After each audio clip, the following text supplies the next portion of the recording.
The following is a conversation between Matías De Stefano, referred to as me, and his higher self, referred to as I am. The date is June 11th, 2021, and the subject is the emotional aspect of the third eye chakra in the sign of Gemini. And the title is Soulmate. Me. Today I woke up susceptible. Maybe it's all that has happened on this trip, Fezur, which means serpent of light. 12 of my friends who are helping me sustain the patterns of the I am path, and I, plus 72 people, have traveled the Nile with private tours in record time, almost without sleep, and with more homework than explanations. These days have been like a dream, and I mean this literally. It has left us all lost in time and space, not knowing where we were or what day it was. I channeled every day, and the last few especially were intense. Many beings of different dimensions, very different from each other, also aliens, and many intense signals. Our whole bodies ache, and last night, after the broadcast, after the eclipse we had spent under the sun in the desert over the Abu Ghurab solar temple, I fainted. I managed to get to bed, luckily, but I literally blacked out and collapsed. I was invaded by a feeling of nostalgia, abandonment, loneliness, and a great desire to cry. I am. Why? Me.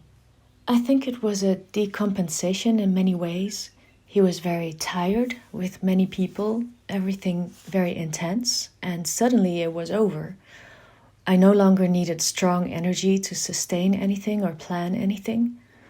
Also, the project that I was designing and that would keep me busy until 2026 was defined today, and there is a 99% chance that it will not come out of sight, which returns me to an indescribable state. A strong blow. But at the same time, something that strangely relaxed me, because since yesterday I released it and I let it be what it had to be. I am very well. Me. And all of it was like having a big power dam like the one in Aswan, containing Lake Nasser, the largest man-made lake in the world. And all of a sudden the dam opened all the way and the lake emptied, leaving a stream, showing the depression of the river basin. My energy became low, and in every way it was as if my being needed a period of hibernation. I am. It's normal, because you need to recover from an intense energy task, as well as a logistics of activities and responsibility for other people. This inevitability makes you sensitive, because the brain stops its alertness by collapsing, and can no longer be alert, because you reached the limit. Me, starting to lower defenses. I am. And that stirs your emotions, like an uncontrolled sea, because the brain is so exhausted, it cannot correctly regulate the signals from the hypothalamus, and the sense of things is lost, lowering the production of certain hormones that keep you active. It's a body reset. Me. It shows, because I start to feel things that are not necessary. I am. Like what? Me. Well, today I woke up after feeling abandoned, alone, remembering that great cellular trauma that I have with abandonment, even though I don't suffer it mentally. And when I turned around, there he was, next to me, sleeping. Sobek. Today with Max's body, and for a second I felt that he was present, and seeing him echoed his phrase from 12,000 years ago, no matter the ways, I will always be there with you. And I find it fascinating to see this, that yes, he was there with me, today as friends, no longer as husband and wife. And because of this, it was the first time that I did not feel the anguish of not being able to repeat that story. That feeling that I had all my life waiting to find him to love us like before. I simply felt his presence, and I was grateful. I was grateful that someone who today has a partner and is deeply in love with a wonderful person have enough love to still come to Egypt and be here, as promised thousands of years ago, helping, being a part, sharing, and even sleeping next to me, knowing that there is no intention beyond unconditional love. If anyone has shown me what unconditional love in life is, it's Max, clearly. I am. And then why the subtle anguish today? Me.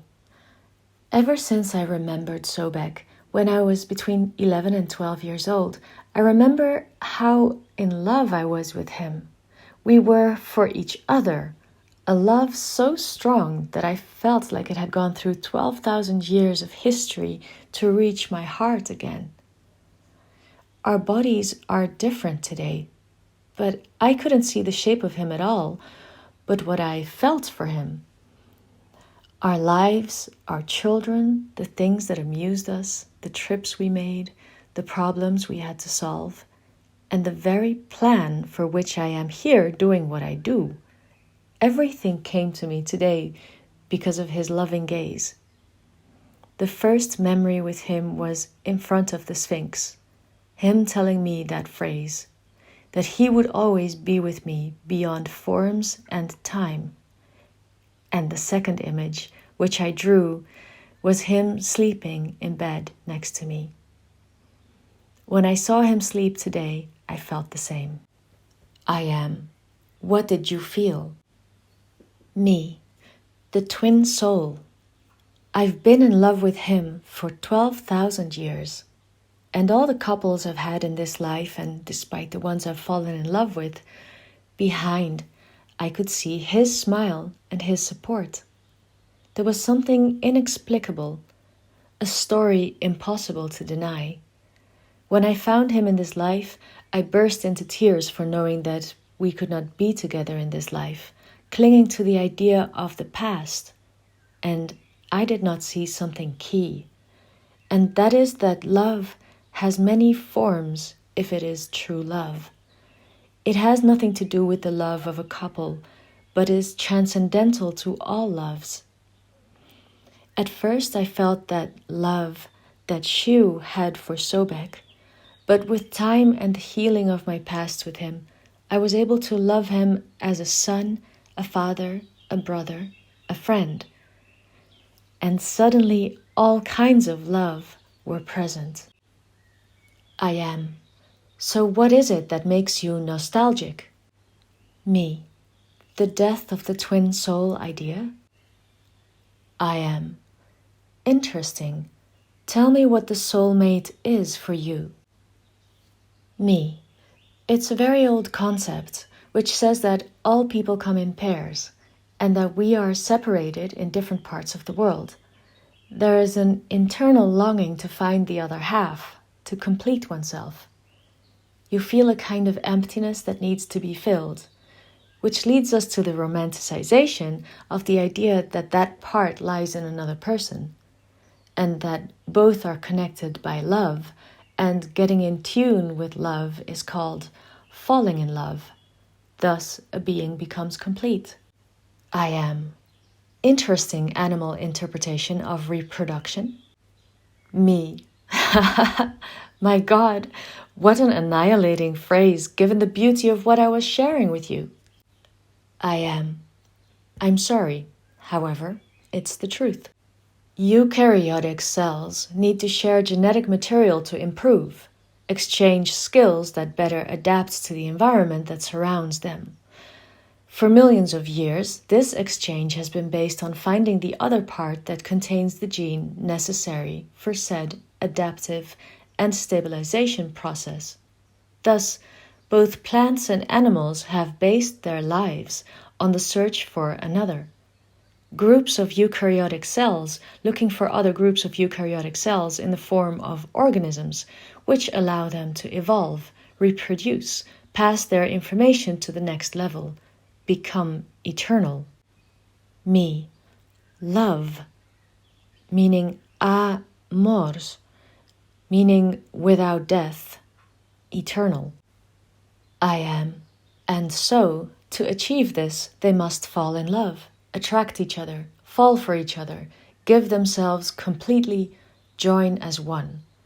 This led to the emergence of the human species, which continued with their cellular tradition, developing hundreds of ways to find that perfect pair to reproduce, to fall in love with. The concept led to the conclusion that there was a perfect someone for each one, a kind of mirror, an enantiomer of reproduction, in which they are the same although reflected. Me, twins. I am tall with tall, short with short, black with black, white with white, skinny with skinny, fat with fat. There is a kind of human tendency to seek a certain symmetry between pairs, which led to the appearance of different ethnic groups, what you commonly call races. Me. But this is not always true. I am. Of course not, because the constant search for the same ends up returning the reproduction circle to a territory of limited ties, in which the same genes are exchanged even in the family. This causes the genes to mutate negatively, because they need new data to improve, and if instead of adding you only divide your own among the family, sooner or later there will be malformations, problems of many kinds. This is why there is an internal part that stops looking for the same to look for the opposite. And the races, the ethnic groups, mix, and this mix improves the species. It exponentially increases your chances of adaptation. This makes the human species consider something transcendental. What makes an individual seek to complete himself with someone totally alien and outside the circle where he lives? Me, the soul. I am. And there is born another, more intense way of understanding reproduction. It ceases to be a merely reproductive issue and becomes more related to sensory perceptions, which translate into emotions. The pulse speeds up because the arteries interpret that they must supply blood to the sexual organs to reproduce, and thus the heart beats faster. We fall for the attributes of that other person, but not always to reproduce, and yet the heart races. Me. And this is where the idea was born that love is in the heart, and that the heart is the romantic symbol par excellence, but in reality it is nothing more than a pulse for reproduction. I am. The senses deepen, sensations intensify, hormones travel faster, and the genitals swell with blood, raising body temperature, which drives the release of reproductive cells. Me. What a non-sensual way of looking at falling in love. I am. But even so, in culture and civilization, the mind, the arts, philosophy become key in seeing the attributes of the person's internal world, not necessarily seeing if they have wide hips, strong chests, a broad back, to know if it is prone to reproduction or not. The physical becomes another factor, and now it is also the inner world. Passing this animal stage, we begin to fall in love with the internal movement of the other, with that which animates. And from animated, animal, comes anima, that gives alma, meaning soul. Me. And we fall in love with the being, the essence of the other. I am, regardless of whether or not we can reproduce with each other. Yet still, our bodies react as if we have to reproduce. In Romanticism and poetry, these sensations were taken to a cosmic extreme, thinking that in creation we were all built as two, and that at birth we are separated, and our goal is to reunite. That is why most people search their whole lives for someone to fall in love with. Me. Although in reality it is the movement of cells seeking to transcend and adapt. I am. It is more beautiful to think that a God created two souls that are twins. They were born together and that he put them in the world so that their lives are nourished by paths until they meet. This thought is nice. However, it is very simple in the face of the complexity of existence. We fall in love with many people, idealizing many others we don't even know. And in the story of the soulmate, we end up living in frustration, failure after failure. Why hurt yourself in this way? Me. What do you advise? I am. As the moon and the sun did yesterday. Watch yourself closely. The symbolism is that the moon and the sun look like two lovers who meet approximately twice a year after making a journey in search of each other. And only during eclipses can they kiss, caress, give each other the expected love, and then separate again. Every 6 months their paths cross, while for 6 months they search for each other. An act of love and unity that lasts a few hours, 2 times a year. Light and shadow come together to form a ring of light, the divine pairing. They observe and unite. Me. And who in my life are they? I am. They are your emotion and your mind. What lies in the emotional shadows of the soul unites in love with the consciousness of the spiritual mind.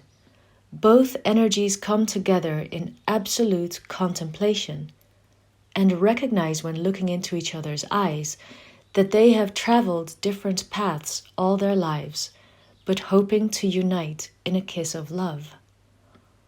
Emotion and mind seem like different individuals that from time to time find themselves in deep love and sensuality. Just as two lovers look into each other's eyes, shining, in which they deeply find the meaning of life, it is your emotion and your mind who must meet each other's eyes to make sense of that completeness.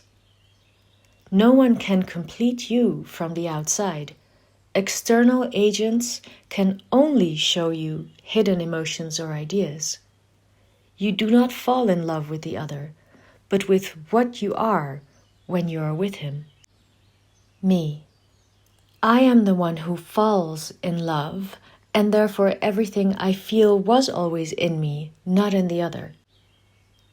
I am. And yet remember that there is no other in the universe because we are all one. Thus, the others are part of you that help you see what you are. You can fall in love with many people because there is no one else who completes what you are. This search is not universal. This search corresponds only to an ancient tradition of eukaryotic cells. Me. I am my own soulmate. Well, I am. That's right. Allow yourself to fall in love with others. Feel them. But instead of getting frustrated in love, recognize that what each being has made you feel has only been produced by yourself in your own body. And that is why you will be able to continue falling in love. Well, there is no soulmate, nor the perfect person, the life partner, but individuals with whom we discover the love we have for each other. To truly love is not to depend on a fraction of myself projected onto the other, but to complete those fractions within oneself and share them with others. Me. I look at myself. I am. Look in the mirror. Look at your eyes. And recognize that you are emotion, and in your reflection you see the mind that you are also. Make mind and emotion observe each other. Fall in love.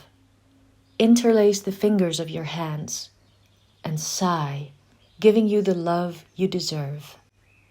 Me, falling in love with myself.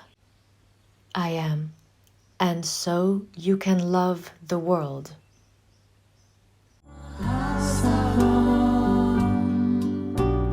heart's